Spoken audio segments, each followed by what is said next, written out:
హిందూ ధర్మం ప్రేక్షకులకు నమస్కారం. గుడి గంటలు కార్యక్రమానికి స్వాగతం. తిరుపతి జిల్లా ప్రముఖ శైవ క్షేత్రమైన శ్రీకాళహస్తి క్షేత్రంలో మహాశివరాత్రి బ్రహ్మోత్సవాలు అంగరంగ వైభవంగా ప్రారంభమయ్యాయి. భక్త కన్నప్ప ధ్వజారోహణంతో ఉత్సవాలకు అంకురార్పణ జరిగింది. భక్త కన్నప్ప ఉత్సవమూర్తిని మంగళ వాయిద్యాలతో ఊరేగింపుగా కైలాసగిరి కొండపైకి తీసుకెళ్లి ప్రత్యేక పూజలు నిర్వహించారు.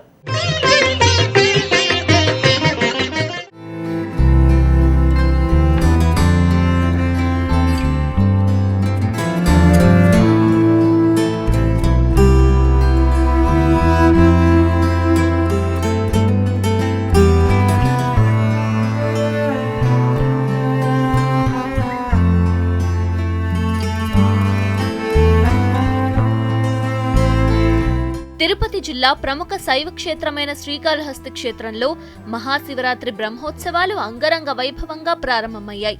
నిష్కల్మష భక్తితో శివైక్యం చెందిన కన్నప్ప ధ్వజారోహణంతో ముక్కంటీసుడి శివరాత్రి ఉత్సవాలు ప్రారంభమయ్యాయి.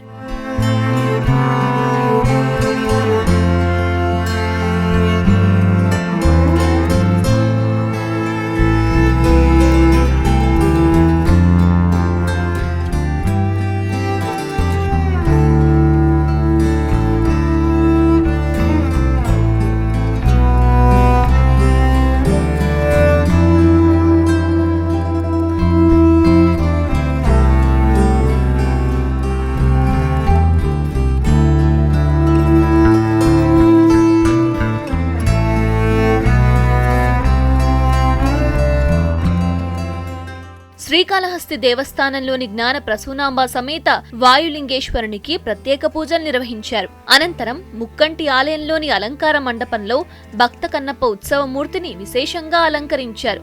వేద పండితులు ఆగమోక్తంగా ప్రత్యేక పూజలు చేశారు. అనంతరం భక్త కన్నప్ప ఉత్సవమూర్తిని మేళతాళాలతో ఊరేగింపుగా కైలాసగిరి కొండపైకి తీసుకువెళ్లారు. కన్నప్ప ఆలయం ఎదుట ఉత్సవమూర్తిని ఉంచి ధ్వజారోహణ పూజలకు సంకల్పం పలికారు.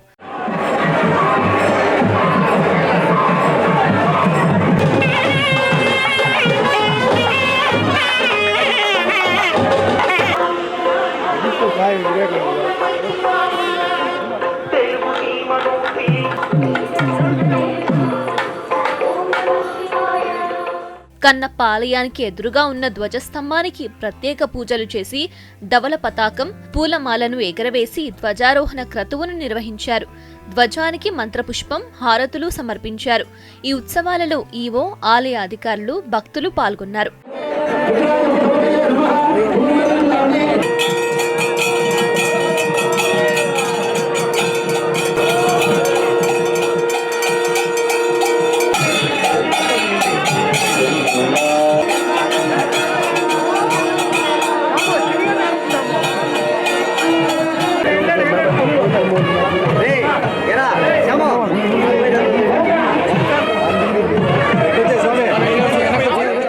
మహాశివరాత్రి బ్రహ్మోత్సవాల్లో భాగంగా రెండవ రోజు శ్రీకాళహస్తి దేవస్థానంలోని స్వామివారి గర్భాలయం ఎదురుగా ఉన్న బంగారు ధ్వజస్తంభం వద్ద ఆలయ అర్చకులు వివిధ పుష్పాలతో అలంకరించి గంగా భవాని సమేత పరమశివుడు, జ్ఞాన ప్రసూనాంబ భక్త కన్నప్ప, సుబ్రహ్మణ్య స్వామి, వినాయక స్వామి, చండికేశులను చతురస్రాకారంలో కొలువుదీర్చి కలశాలు స్థాపించి హోమం వెలిగించి పూజలు నిర్వహించారు.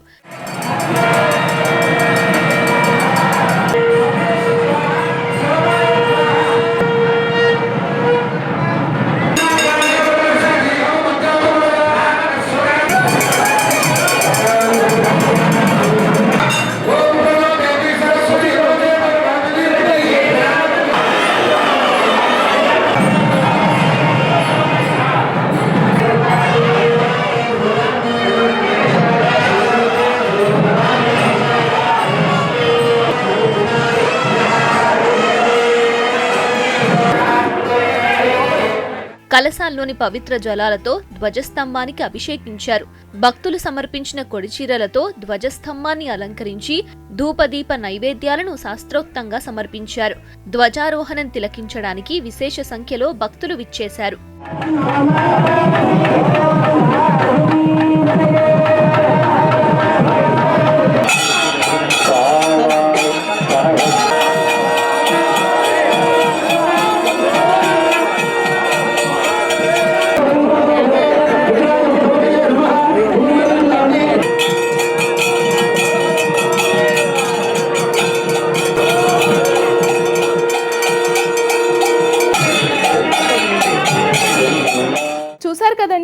ఇవాల్టి గుడి గంటలు కార్యక్రమం.